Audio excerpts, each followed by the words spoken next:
Good morning, everyone. Welcome to the Rangers Review morning briefing. It is Tuesday, the 15th of October. I'm Derek Clark, and I'm joined this morning by Joshua Barry. How's it going, Joshua? Yeah, going well. Going well. Busy day yesterday, but going well. How are you? Yeah, Same as not bad. yesterday. What's that? Same as yesterday. We're still in the midst of the international break, aren't we? Yeah, we are, but we're edging ever closer to Rangers returning to action. Of course, heading down to Rugby Park this coming Sunday. But like you say, Joshua, plenty to talk about. Great article on the Rangers Review website this morning. You've carried out a exclusive interview with Nils Koppen, and the first of a two-part interview on the website. Very interesting reading. The first, which you'll find this morning, you can find a link below this video, folks. He talks about the player trading model in great detail, and it was some interesting takeaways from that. He talks about his decision to move to Rangers initially from PSV and why he did that. You sat down with him for quite some time, Joshua, and quite an interesting point of view from this guy. We've not really heard from him just yet. I know he sat down with Rangers TV over the weekend, but this is proper in-depth stuff from him that we really haven't heard from him yet. Yeah, it's first of a two-part interview that hopefully gives people really the idea behind this, Derek. From our point of view, is it should give people more of an insight into what is changing. You know, it's easy to hear about Rangers changing the recruitment structure and little bits of information here and there, but I think it's hopefully will give people a little bit more insight into what is actually happening, what has actually changed in the recruitment department and in the scouting structure that's in place at Rangers tomorrow. Koppen goes a little bit more into depth about the most recent summer window, the ambitious plan that you kind of heard him reference a little bit on Rangers TV, what went right within that, what went wrong as well. And I think that's an important part within the interview. Listen, it's similar to Clement. This isn't someone who's been at the club for 4 or 5 years and has necessarily made the decisions to get Rangers into this situation, but mistakes will inevitably be made in football. It's about making fewer mistakes than successes, being honest enough about them. And I think what I think comes through in that interview, there's a transparency that, look, Rangers are in a situation, Derek, that we discuss every single day, and where for the last 3 years they've been trying to claw back to maybe where they were the year before, or maybe where they were a couple of years before. And something that I think we've spoke a lot about this summer, and I'm sure a lot of people in the comments, a lot of podcasts that cover Rangers, a lot of people that go to games or work on games like us, is that to get out of what is a long-term situation, you need a long-term plan. And Koppen speaks about that in the interview, speaks about the plan when he came in effectively being the Rangers need to win now. And that, of course, will always remain. That has to be the case. But you also need to think long-term. You need to think about your squad structure. You need to think about your average age. You need to think about the wage bill, all these different factors. So in today's interview, it goes into a little bit of depth about what has actually changed in the recruitment process. You know, for example, we've heard and we've told in different stories how Rangers are looking to different markets. Koppen said explicitly that he doesn't believe normally in recruiting from the Championship, which is a type of I think there's a type of detail that's important to hear, because Rangers need a clear vision of, in his words, where they're going to pick their fights. Another quote he says is that we're not a Premier League club, so we shouldn't act like a Premier League club. And I think what he's trying to insinuate with that is with the resources Rangers have. And I think this is some of the lessons that he'll have learned as one of the senior scouts at PSV, who effectively went on to assist their sporting director there in a lot of different matters, is that when you are where Rangers are in the football food chain, it's about trying to use that to your advantage, not trying to be hamstrung by really high wages that aren't going to benefit you long term, because that also doesn't help you as a player trading club, which is something that, you know, Rangers have had those sporadic wins, Derek, haven't they? They've sold Calvin Bassey for a lot of money. They sold Nathan Patterson for a lot of money. They sold Joe Rebo for a decent amount of money, but those wins have been somewhat limited by the fact that you've had over 10 players walk out the door for free over the past couple of seasons. So we also go into that, and I'm sure we'll discuss that this morning. How do you fix a player trading issue? And obviously it's about selling at the right time, and it speaks about that. It speaks about lessons from maybe after winning 55, when that was a time to reinvest, that was a time to refresh, to go and win again. Talks about the need to use Sam Lammers as an example of someone that clubs don't want to buy 28-year-olds, 27-year-olds, and clubs don't want to buy them on higher wages than they can afford to play. That's one of the many reasons why it's important that Rangers, as they have this summer, bring down their average age and bring down the average age of the squad and the average wage of the squad as well. So the first of a two-part interview, as you say, and especially tomorrow, I think there's some honesty about the summer window as well, which maybe people will find refreshing, because it's probably quite common in football, isn't it, for there to be no mistakes admitted by those higher up and only speaking about successes. But from my point of view, from doing the interview, from doing this two-part interview, there is a clear vision. There is a lot of changes outlined in the process, as we outline in the piece, and ultimately it's now up to Clement and Koppen and others and the players on the pitch to put this in action, because as the piece kind of comes back to at the end, Derek, the only way that Rangers become a successful player trading club, the only way that they can get these funds into then go and get the next young player, go and get the next talent when selling at the right time, as if they're a winning club, as if they're a club that is able to produce winners who are ultimately successful on the pitch. And that's only going to happen one way in Yeah. class. So. Yeah, absolutely. A snippet on that player trading model. He said that there are multiple layers. It's firstly about lowering the age, because if you look at clubs that are willing to buy, they're not going to buy a 28-year-old. They're going to buy a 19, 21 or 23-year-old. It's about bringing the age and salary down. Take Sam Lammers. If we'd been younger and on a lower wage, we would have been able to get a higher transfer fee. That's just logic.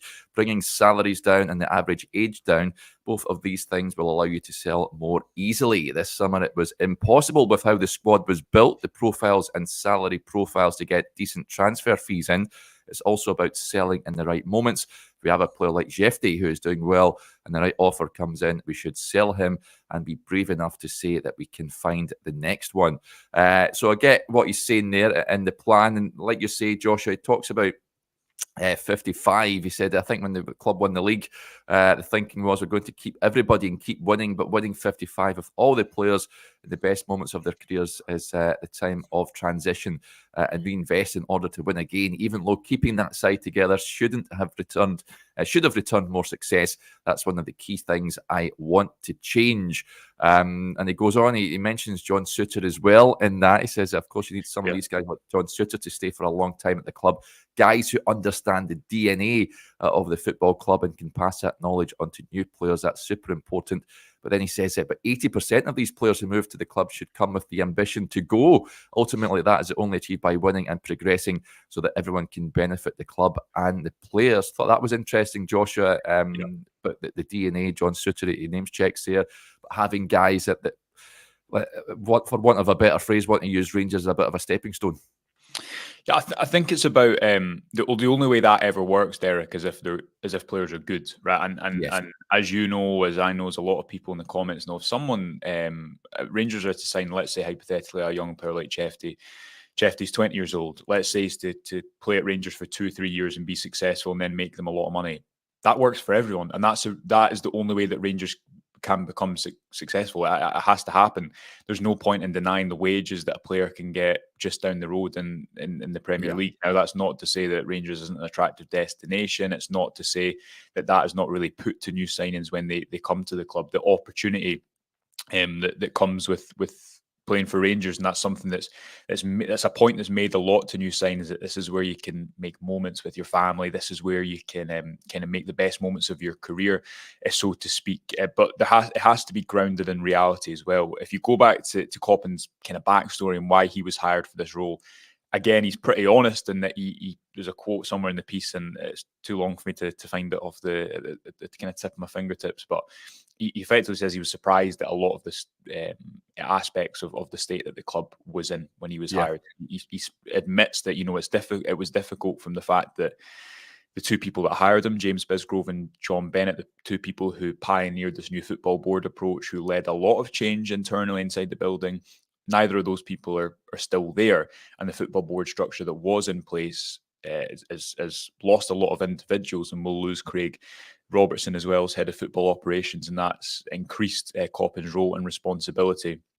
I saw a comment coming a minute ago that was speaking about not just relying on data, and Koppen wanting to kind of keep in touch with the process himself. And that's a really interesting fact, because Rangers wanted to move away from the sporting director approach. And I think there's limitations with their structure at the moment because of the questions, as we discussed yesterday, Derek, of who's ultimately responsible ahead of the manager. And that is an area where you could say that Rangers football structure at the moment does not safeguard themselves enough long term. I would certainly say that.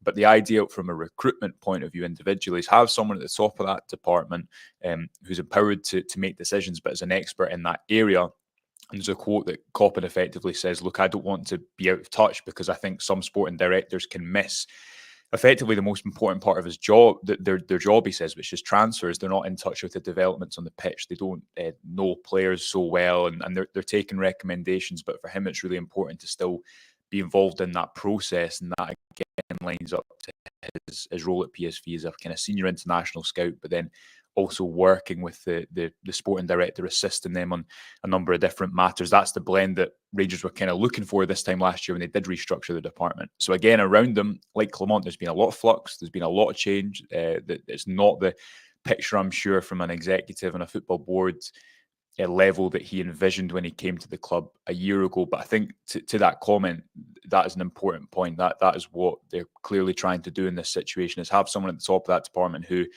can lead on player identification, who should be an expert in that field, who has experience again, and he references this in the interview of speaking about Bakayoko and Saibari, two players that Rangers supporters will know well from that 5-1 defeat last year in PSV. They were players who were in his region during one of his first jobs at PSV, when he was kind of a blend between getting players for the academy, but also young players into the first team, like Chefty, like Connor Barron. It's that age range that Rangers have wanted to attract, and Koppen has a backstory of doing that, and it's come from a club where they've done that as well. But interestingly, he says, look, a young player isn't 21, a 22-year-old.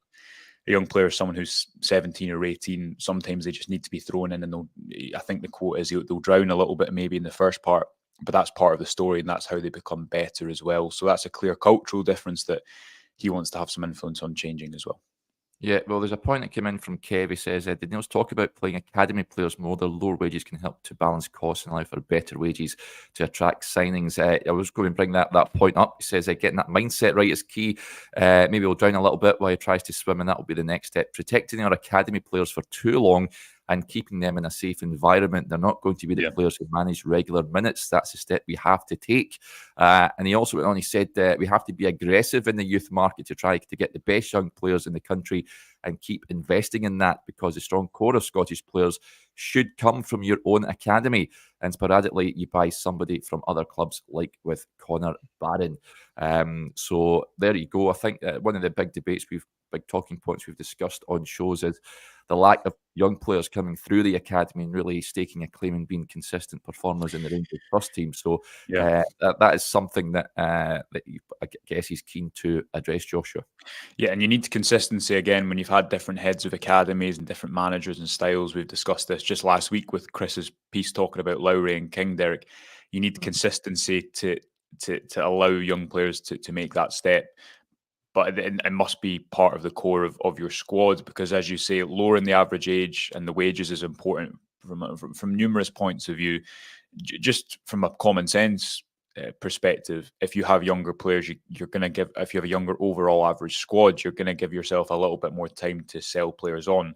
And if you look at a lot of the players who Rangers spent a lot of money on, and a lot of areas they spent a lot of wages on in the previous summer, that was difficult to make a profit on that long term. Even when someone like Lammers went back to the Eredivisie and performed really well, and people were saying, well, why can't we get a higher fee for someone, for a player like this?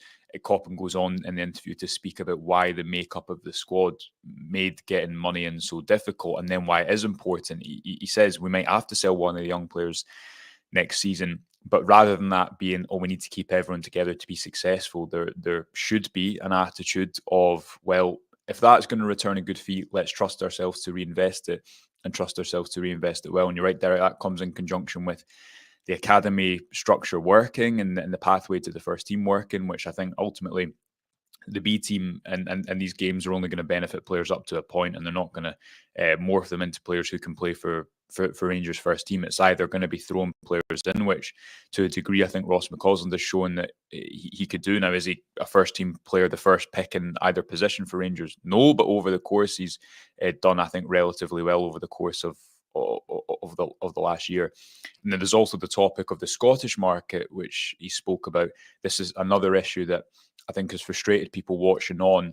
And yes, Rangers are going to go to different markets, or are going to trust their instinct to go for different markets. It's not as if, I think we can sometimes have a bit of a romanticized view about football club scouting departments and what they actually are, and there's this blend that was discussed in the interview of trying to match up the data to do the big work to then allow you to pick your fights and go specifically and specialize on certain players who you think the data has identified as a potential good fit for your club and your style and what you're trying to do. And you should be going to far-flung places around the world, markets that are untapped, in order to try and extract and find value like other clubs have done. But you also can't miss the best talent that's under your nose, and a signing like Connor Barron is a signing that makes sense, and that's something that Koppen says in an ideal world Rangers would like to try and do that annually, get one of the best young Scottish talents, or one of the best talents from a Scottish club in the Scottish Premiership, who does know the league, players like John Souttar who do understand the club DNA, who can stay for a long time and impart that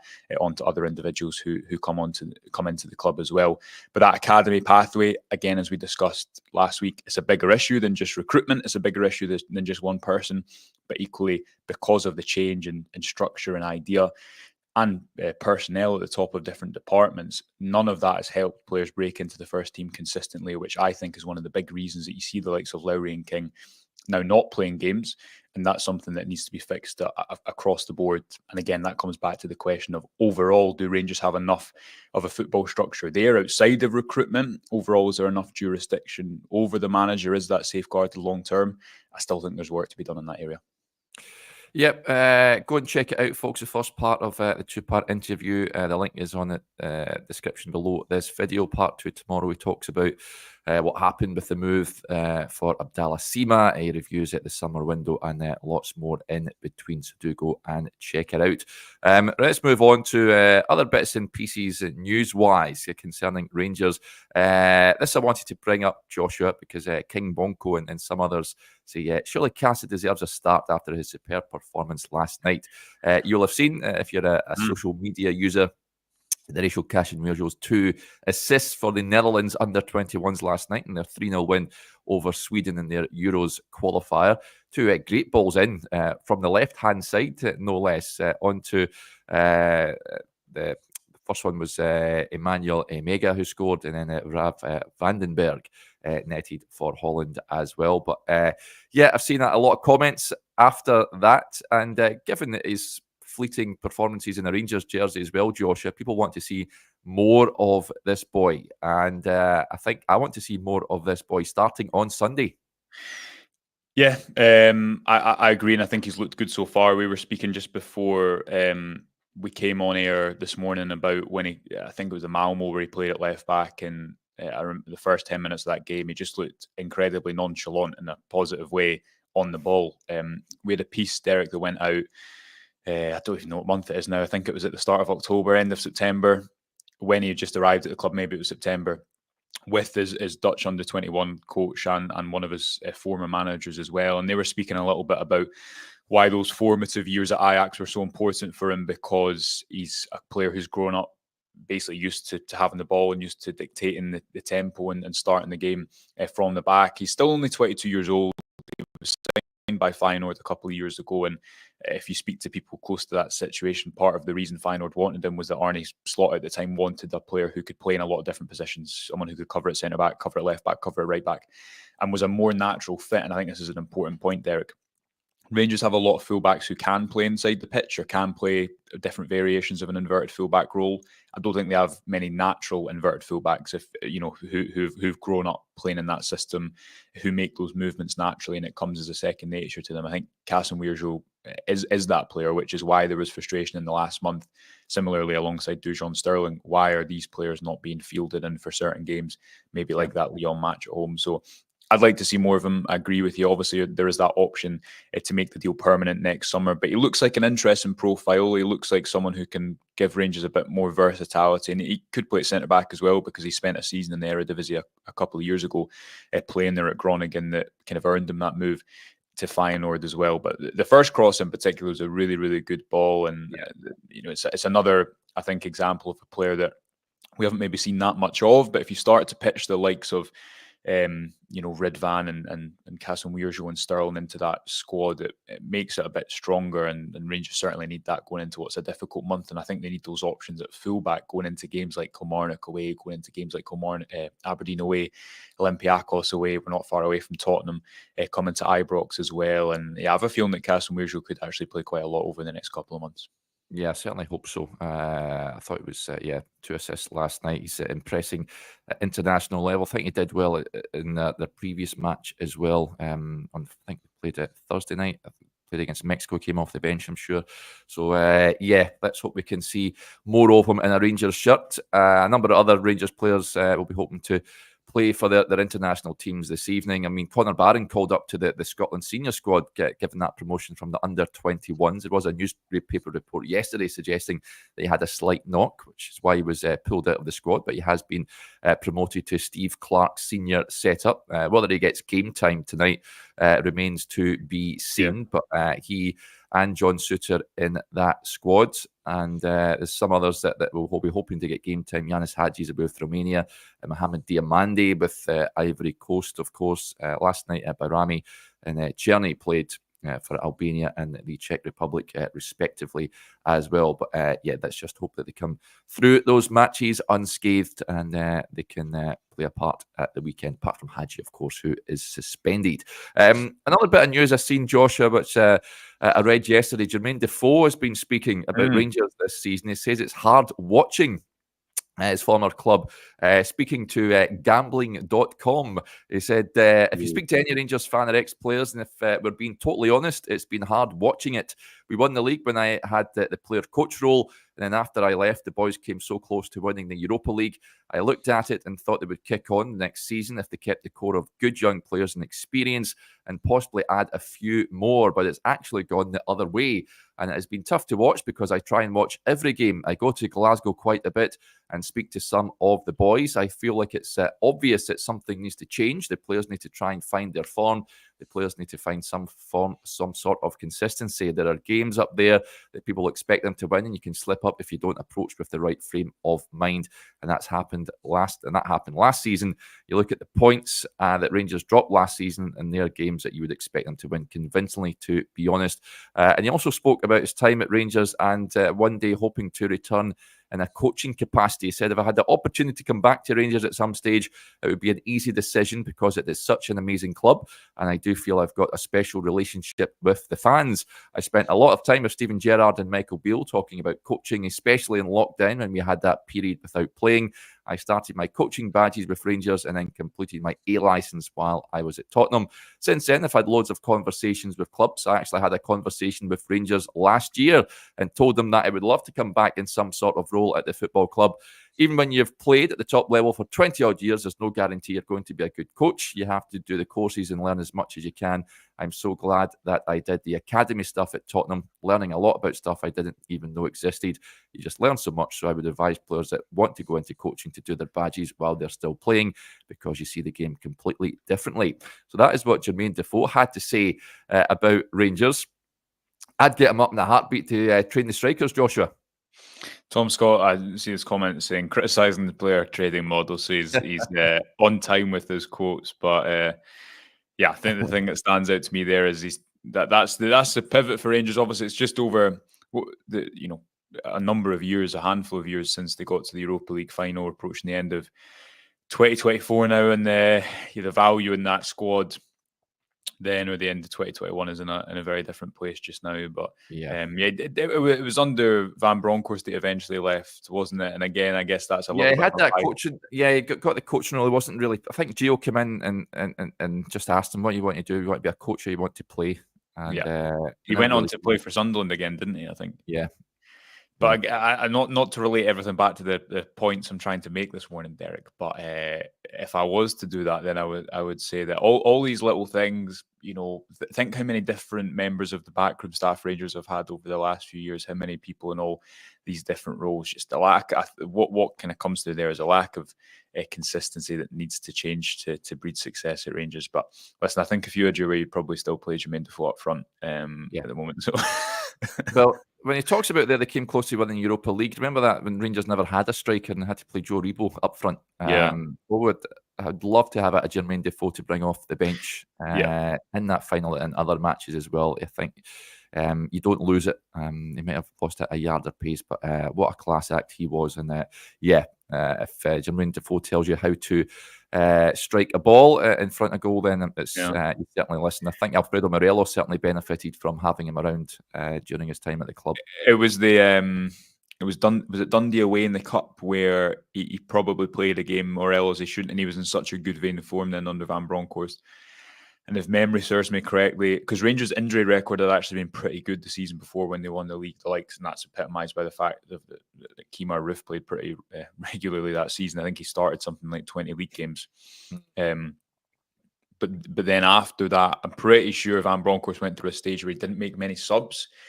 Got a memory of a game as well as a game. I think it was away at St Johnstone where Scott Arfield was playing on the right, and he played like every minute. This is when he was like 33, 34-year-old.